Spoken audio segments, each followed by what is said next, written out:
Good morning, Bay City High School. I'm Felix. And I'm Leslie. Today is Monday, October 3rd, and it's National Boyfriend Day. Please stand for the Pledge of Allegiance, followed by the Texas Pledge. I pledge allegiance to the flag of the United States of America and to the republic to which it stands, one nation, under God, indivisible, with liberty and justice for all.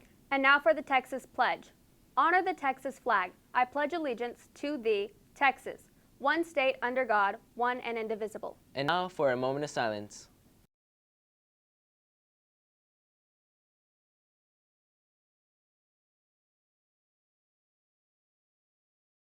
Hello everyone, and welcome back to another Monday Medical Minute.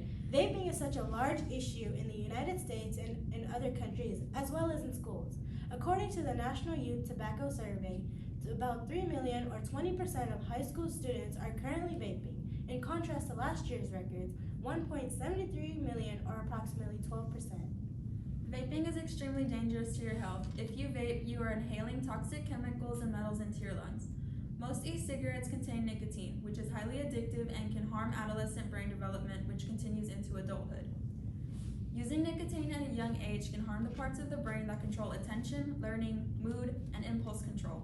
As many of you know, the brain continues to develop until about age 25. Limiting the development of brain functions can have devastating and debilitating consequences. When vaping, your odds of a heart attack increase 42% because vaping affects the lining of the blood vessels and stiffens them, which also increases the risk factor for strokes. By vaping, not only are you affected, but the people around you are also affected by the aerosol that is released from the vape. Anyone standing around you is also harmed by the toxic chemicals similar to secondhand smoking. The younger population may use vaping as a method to deal with stress and anxiety, which cause them to rely on nicotine for support. However, little do they know that nicotine addiction can be a source of stress and anxiety. The CDC maintains a collection of publications, web resources, videos, and posters, and tools for the ongoing investigation of cases relating to e-cigarette or vaping and products used in association with lung injuries.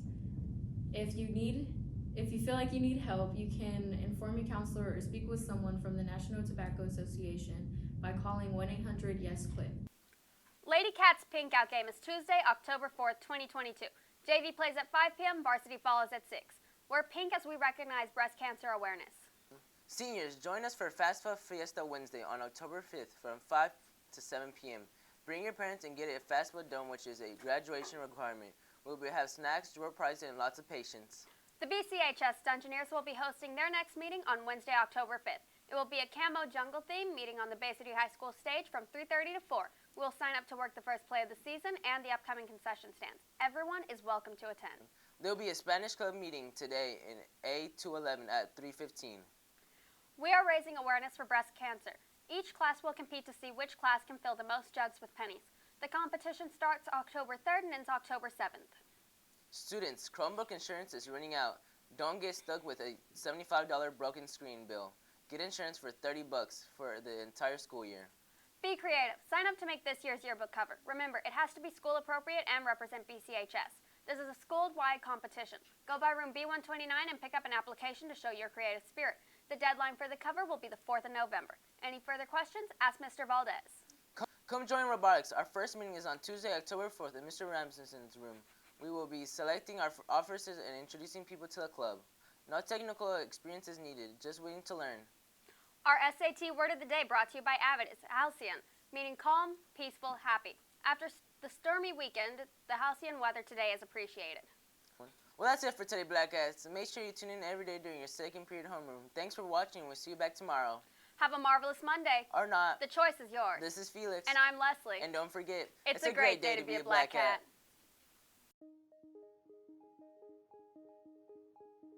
Welcome back to the Black Hat Weather Forecast. I'm not your host, Ruby, and I'm not an expert on weather, but I can tell you this week's forecast. The weather's pretty mid, with Monday starting off the week with a high of 89 and a low of 65 with a 12% chance of rain.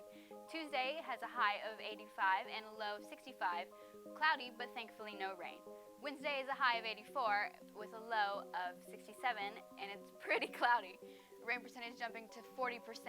Thursday is a high of 85 and a low of 65 with a high chance of rain at 2%. Friday, you have a high of 83 and a low of 69 and a 1% chance of rain. Be careful, you might need your raincoats. All right, Black Cats, that's it for this week's weather forecast. Welcoming in that fall weather we love to see. Let's wish our Black Cats good luck in hunting them rice birds this Friday. Be there or be square. I'm not your host, Ruby, and it's been my pleasure to help you treasure the weather. What's up, Black Cats? I'm Mac, and we're back with Mac Sports Report. I'm here with Coach Sanders. How long have you been coaching cross country? I have been coaching cross country for a total of 7 years.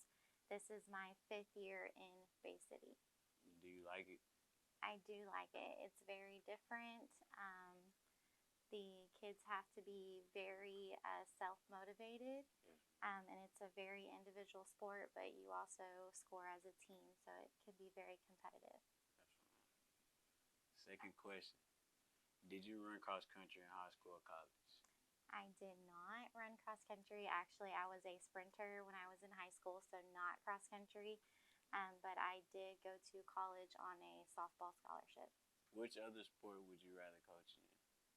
So I am also the head softball coach and assistant volleyball. I love them both. Softball is probably my #1 sport that I love to coach, but I love them all just as equal. If I had to choose something not in one of those areas, it would probably be track. How can you join the cross country team? So cross country is pretty easy to join. At the end of the year, we will have a cross country meeting, and basically I just give you a sports U code. We start during the summertime to start running on our own and start building the endurance that we need to have before the season starts, and our season will officially start towards the end of July or early August. How often does the cross country team practice? So most weeks we go 4 days a week. We run on either a Thursday or Saturday. So if we have a Saturday meet, we run typically longer days. If we have a Thursday meet, we run only 3 days of practice. But my kids know that practice is not the only time that we should run, since it's very self-motivated and a very individual sport. They are to run at least 6 times a week, so a lot of it has to be on your own. I do encourage them to have at least 1 day of recovery time. This is Mac Sports Report, and we'll see you back next week.